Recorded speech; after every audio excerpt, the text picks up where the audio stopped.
Maxine Nightingale, right back where we started from. It's 5:45 now, and you may have been hearing in the news that you could be one of 12 million people eligible for a little bit of money. Sounds all right, that, doesn't it? Especially at the moment. Well, the Financial Conduct Authority has, in the last hour or so, published details of a compensation scheme for millions of motorists who were missold car finance agreements between 2007 and 2024. It says the average payout is going to be around about £800. So let's find out a little bit more now. Scott Dixon is a consumer and motoring disputes expert. He's known as the complaints resolver. What a great job. You must get a lot of satisfaction from that, Scott.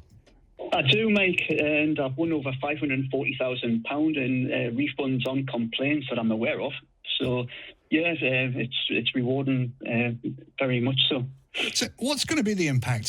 Certainly, let's talk about the industry first. What's going to be the impact? Because I read somewhere, when we broke it down, it was about £800 a person, but overall it's about 7.5 billion, isn't it? It's a lot of money.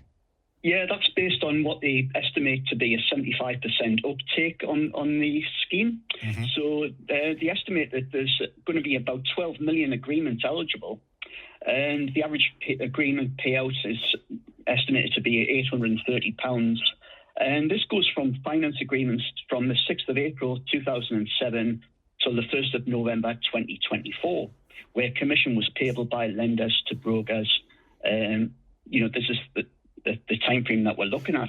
And there's going to be two schemes. The first scheme is going to be from the 6th of April 2007 till the 31st of March 2014. And this is the problem, because finding the paperwork, but we can discuss that in a moment. And they're going to have up until the end of August to put that into place. And the second part is from the 1st of April 2014 till the 1st of November 2024. And they're going to have until the end of June to put this into place. But the earlier scheme may be subject to a legal challenge. And if so, redress for the second later scheme shouldn't be affected. Right. This is interesting, isn't it? Now, I had a car loan back in the 2000s, but for the life of me, I can't remember when it was.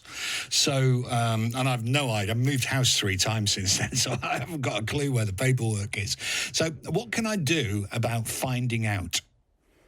Well, the best way to find out is access your credit record, or maybe you can, or maybe you can remember your car registration number. But your credit record's your safest bet, because you can go back historically over your credit file and find out the credit agreement reference numbers. So you've got to do the legwork for the older agreements, because under data protection rules, they're meant to scrap the records after 6 years. They're only allowed, strictly speaking, they're only supposed to hold personal data for 6 years. Right. So you've got to do the legwork and help them find and trace the records.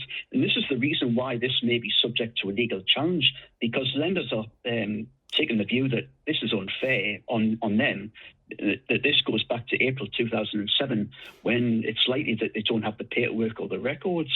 So, yeah, that's the way I would suggest you take. That's a good idea. I have an Experian account, so I can go and have a look at that. But knowing my luck, right, it'll have been March 27. I bet you that's where I am with it. Anyway, not to worry about that. But and now there are an awful lot of claims management companies around as well. You see them everywhere, don't you? Particularly in places like Gents Toilets on the motorway services. There are posters absolutely everywhere for these things. But if you're prepared to do the legwork for it, you don't necessarily have to use one of these companies, do you? You don't. Nobody needs to use a claims management company, and I can't stress that enough. They take maybe 35-40% of your money for doing very little. They're just sending out templates for the most part. And the onus is going to be on lenders to contact customers within the first 6 months. But the problem is, like yourself, many customers have moved house, and that's the reason why I suggest if you be proactive and contact your lender and lodge a complaint yourself. And once the complaint is lodged, it should follow through automatically. Don't rely on the lender to contact you, because people do move house, and the lender won't know where to contact you. It's fascinating stuff, and it's a real Pandora's box of that, there is no doubt, Scott. But thank you very much for coming on this afternoon to talk to us about that. That's Scott Dixon, who is a consumer and motoring disputes expert. He's known as the complaints resolver. You can find him online now, and he says that the average payment is going to be around about 829 quid per people. The total in this fund, which is going to be set aside, is going to be somewhere in the region of around £7.5 billion.